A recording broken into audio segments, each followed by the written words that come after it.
ನಮ್ಮ ಅತ್ಯಂತ ಹಿರಿಯರು, ಗೌರವಿತರು, ಮಾಜಿ ಸಚಿವರು ಮತ್ತು ಶಾಸಕ ಮಿತ್ರರಾಗಿರುವಂತಹ ಗೌರವಂತ ಶಾಮನು ಶಿವಶಂಕರಪ್ಪ ನಮ್ಮ ಅಗಲಿದ್ದು ನಮಗೆ ಅತ್ಯಂತ ನೋವಿನ ವಿಚಾರ. ಹಿಮಾಲಯ ಬೆಟ್ಟ ಎಷ್ಟು ಎತ್ತರವಿದೆಯೋ ಅಷ್ಟೇ ಎತ್ತರದ ಕೆಲಸ ಕಾರ್ಯಗಳನ್ನು ಅದು ರಾಜಕೀಯವಾಗಿ, ಸಾಮಾಜಿಕವಾಗಿ, ಶೈಕ್ಷಣಿಕವಾಗಿ, ಧಾರ್ಮಿಕವಾಗಿ, ಸಾಂಸ್ಕೃತಿಕವಾಗಿ ಬೆಟ್ಟದಷ್ಟೇ ಕೆಲಸ ಕಾರ್ಯಗಳನ್ನು ಇವತ್ತು ಸನ್ಮಾನ್ಯ ಅಗಲಿದಂತ ಶಾಮನು ಶಿವಶಂಕರಪ್ಪ ಇವತ್ತು ಸಮಾಜ ಮತ್ತು ರಾಜ್ಯಕ್ಕೆ ನಿರ್ದೇಶಕ ಇವತ್ತು ಮಾಡಿ ತೋರಿಸಿದ್ದಾರೆ. ಸಮಾಜ ಮತ್ತು ರಾಜಕೀಯವನ್ನು ಜೊತೆಯಾಗಿ ಹೇಗೆ ತೆಕ್ಕೊಂಡು ಹೋಗ್ಬೋದು, ಸಂಘಟನೆ ಮಾಡ್ಬೋದು ಅಂತ ತೋರಿಸಿಕೊಟ್ಟಂತಹ ದೊಡ್ಡ ಮಟ್ಟದ ವ್ಯಕ್ತಿತ್ವ. ಇವತ್ತು 91 ವರ್ಷದ ಆ ಸಂದರ್ಭದಲ್ಲಿಯೂ ಕೂಡ ರಾಜಕೀಯವಾಗಿಯೂ, ಸಾಮಾಜಿಕವಾಗಿಯೂ, ಶೈಕ್ಷಣಿಕವಾಗಿ, ಧಾರ್ಮಿಕವಾಗಿ ಸಮಾಜಕ್ಕೆ ಕೊಡುಗೆ ಕೊಟ್ಟಿದ್ರೆ ಅದು ಸರ್ವ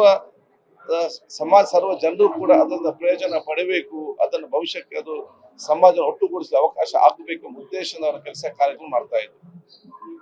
ಬಹುಶಃ ನನ್ನ ತಂದೆಗೆ ಅತ್ಯಂತ ಆತ್ಮೀಯರು. ನನ್ನ ತಂದೆ ಕಾಲದಲ್ಲಿ ಕೂಡ ಶಾಸಕರಾಗಿದ್ರು, ನನ್ನ ಜೊತೆಲಿ ಕೂಡ ಶಾಸಕರಾಗಿದ್ದು, ಮಂತ್ರಿಗಳಾಗಿದ್ರು.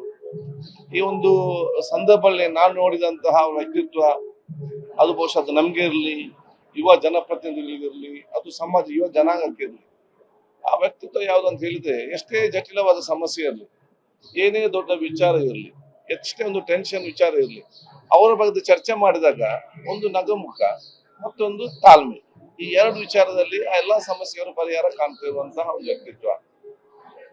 ಆದ ಕಾರಣ ಬಹುಶಃ ಎಲ್ಲ ವ್ಯಕ್ತಿತ್ವಗಳು ಕೂಡ ಯುವಕರಿಗೆ, ಸಮಾಜ ಜನಪ್ರಿಯ ಬರುವಂತಹ ಆ ಜನಪ್ರತಿನಿಧಿಗಳಿಗೆ ಎಲ್ಲ ಒಂದು ಅವರ ಜೀವನ ಒಂದು ಸಂದೇಶವನ್ನು ಹೇಳಿಕೊಂಡು ಅವರ ಆತ್ಮಕ್ಕೆ ಶಾಂತಿ ಸಿಗಲಿ, ಅವರ ಅಗಲಿಕೆ ನೋವನ್ನು ನಮಗೂ ಮತ್ತು ಅವರ ಕುಟುಂಬಸ್ಥರಿಗೂ ಮತ್ತು ಅವರ ಅಭಿಮಾನಿವರೆಗೂ ತಡೆಯುವಂತ ಶಕ್ತಿ ಪರಮಾತ್ಮ ಕೊಡ್ಲಿ ಅಂತ ನಾನು ಹೇಳಿಕೆ ಬಯಸಿ ನನ್ನ ಪ್ರಾರ್ಥನೆ ಸಂದರ್ಭದಲ್ಲಿ ಸಲ್ಲಿಸ್ತೇನೆ.